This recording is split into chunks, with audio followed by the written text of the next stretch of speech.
You're listening to an Airwave Media Podcast. Feel like who art ed? Try to slice it. Who art ed? Mr. Wood art ed me. Good. Either way, it's ambiguous. It works on so many levels. I know. That's off to a great start.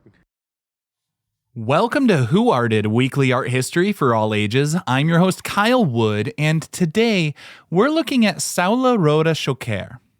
Now, she was a true pioneer of abstract art who, despite being largely overlooked during her lifetime, has finally been recognized as a major figure in modern art history. Saloua Raouda Choucair was born in 1916 in Beirut, a city that at that time was still under Ottoman rule. It was a world on the cusp of immense change, a world about to be reshaped by World War I and the subsequent redrawing of national borders.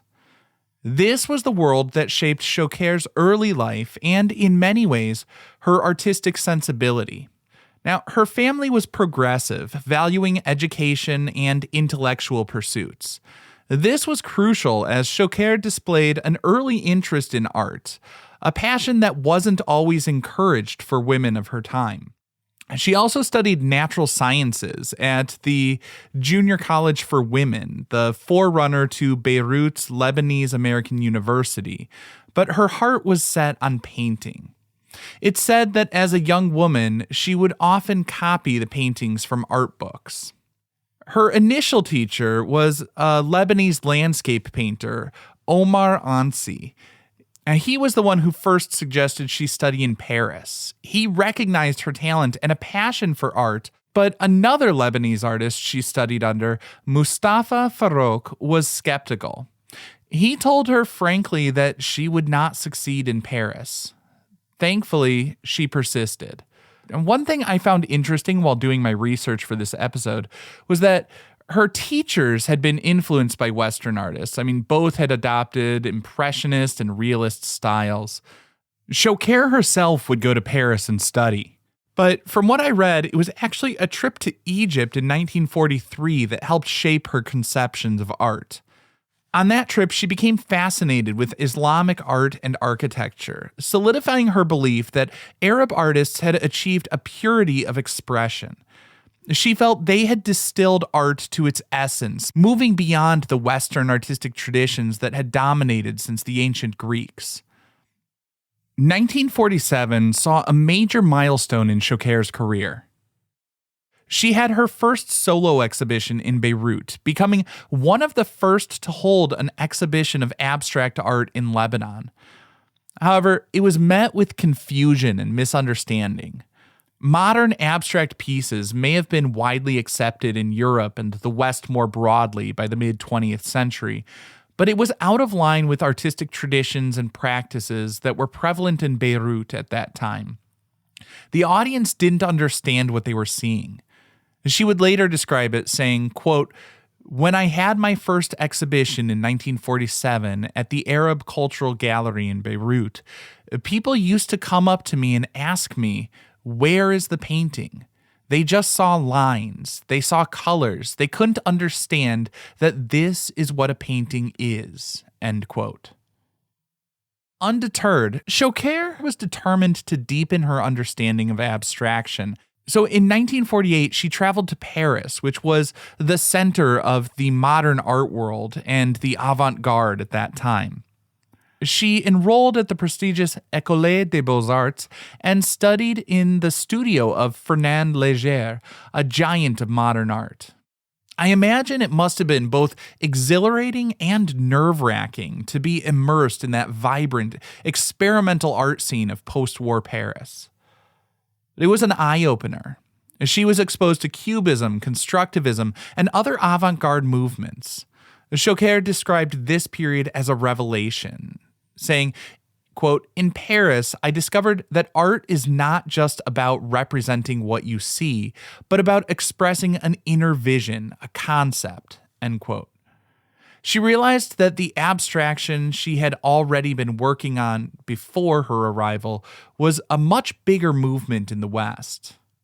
But her time in Paris wasn't just about absorbing Western influences. In an interview later in life, Choucair recounted how a critic said that her work had a European influence, but she pushed back, saying that it was a universal influence, that the life experiences that shaped her art were experienced by everyone in the world.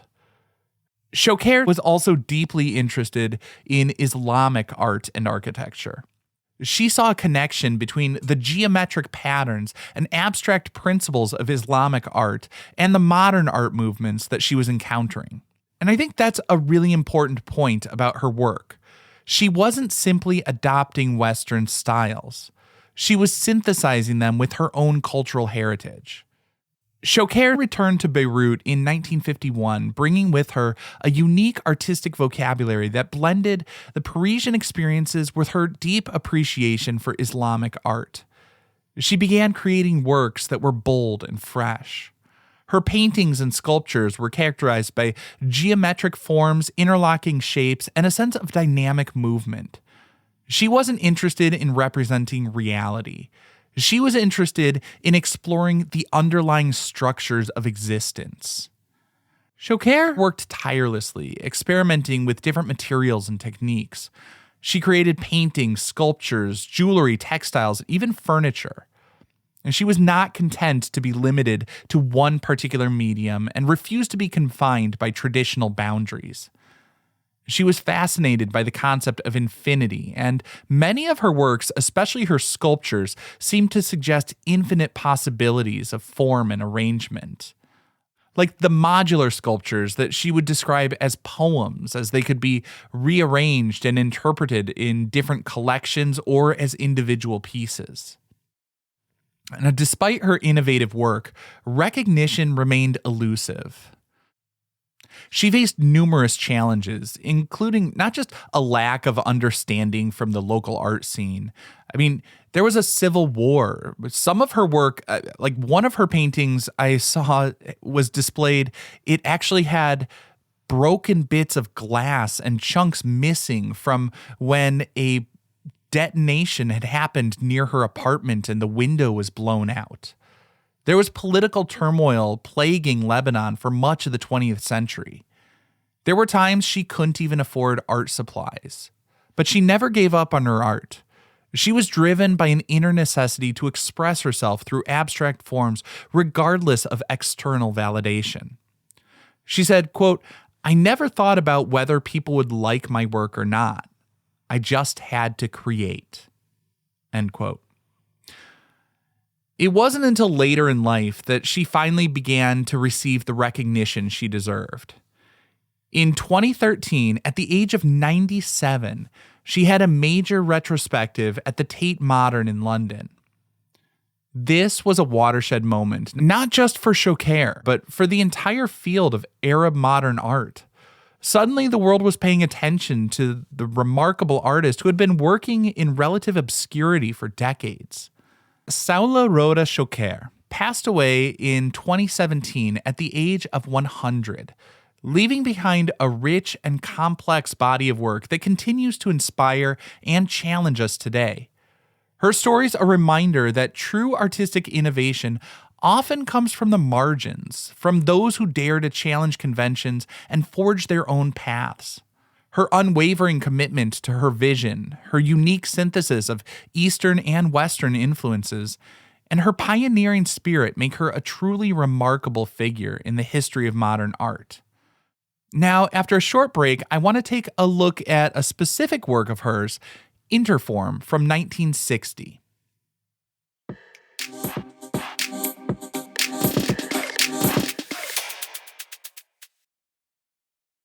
The piece I want to focus on today is called Interform. And of course, you can see an image of the work if you're listening on Apple Podcasts, Spotify, Amazon Music, or anywhere else supporting episode-specific cover art. If you're listening on a platform that allows ratings, I always do appreciate a kind rating or review to help others discover the show. Now, Interform is a relatively small sculpture made of interlocking pieces of wood. A series of curved and angular forms carefully fitted together to create a dynamic three-dimensional composition. The pieces are made of polished wood, each one meticulously crafted and joined to the others. There are no extraneous details, no decorative elements. The beauty of the sculpture lies in its pure form and interplay of the constituent parts.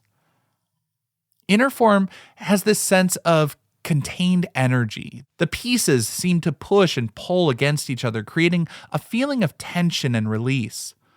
It's as if the sculpture could burst apart, but it's also held together by something, a delicate balance of opposing forces. This is a recurring theme in Choucair's work. The exploration of duality, of opposing forces held in equilibrium. The title, Interform, is also significant. Let's start by just defining terms. Inter as a prefix would suggest between or among, and form is, of course, one of the elements of art. A form is the configuration of something, and basically in art, when we talk about forms, we're talking about three-dimensional objects or the illusion of three dimensions if it's a two-dimensional work. The title Interform suggests a dialogue between forms, a conversation between the different parts of the sculpture. Each piece is an individual entity, yet it only achieves its full meaning in relation to other pieces. They're interdependent, interconnected. The negative spaces, the white space or non-present element, is just as important as what she connects to the form itself. In some ways, it's similar to the concept of the poem sculptures that Choucair championed. She created a series of modular sculptures she called poems, which could connect in different ways and be read either individually or as a group. Interform also showcases Choucair's fascination with Islamic art and architecture.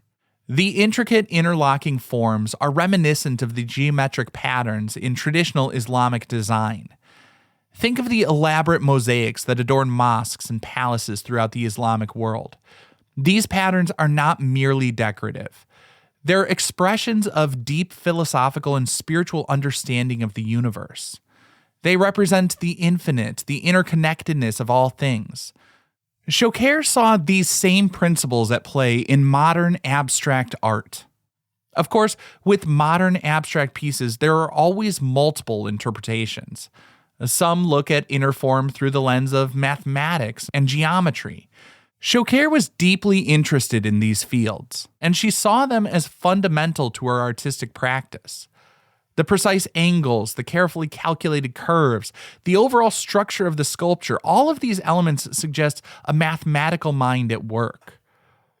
But this is not cold, sterile mathematics. It's soft, warm, even playful.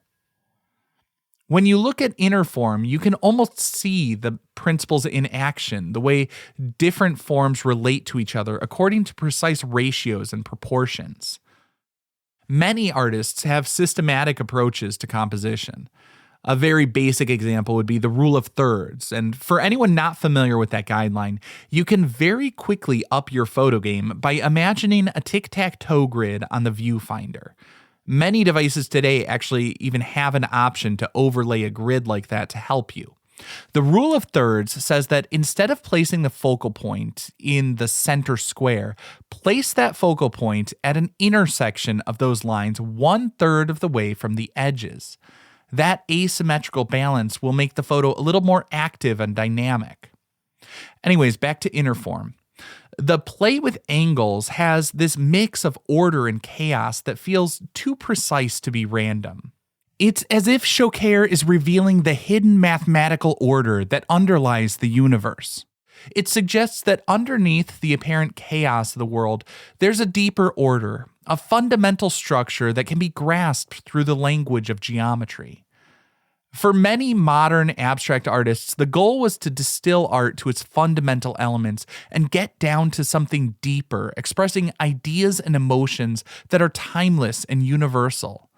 For some, it might be driven by personal self-expression, philosophy, or religion. Choucair said, quote, "All the rules that I apply are derived from the Islamic religion and from Islamic geometric design," end quote.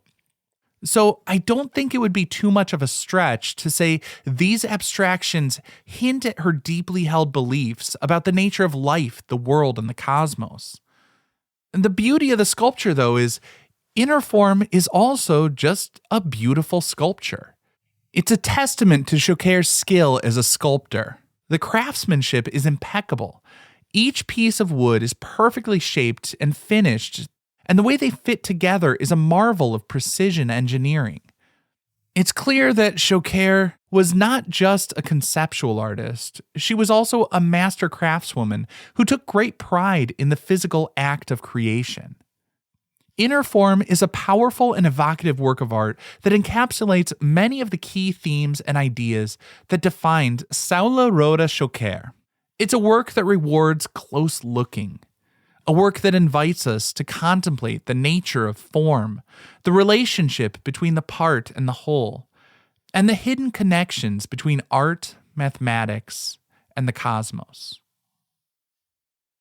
This concludes this week's episode of Who Arted, part of the Airwave Media Podcast Network. If you found this tolerable, please leave a rating or review on your favorite podcast app. You can find images of the work being discussed this week and every week on social media at Who Arted Podcast on Twitter, Instagram, and TikTok, and of course on the website whoartedpodcast.com.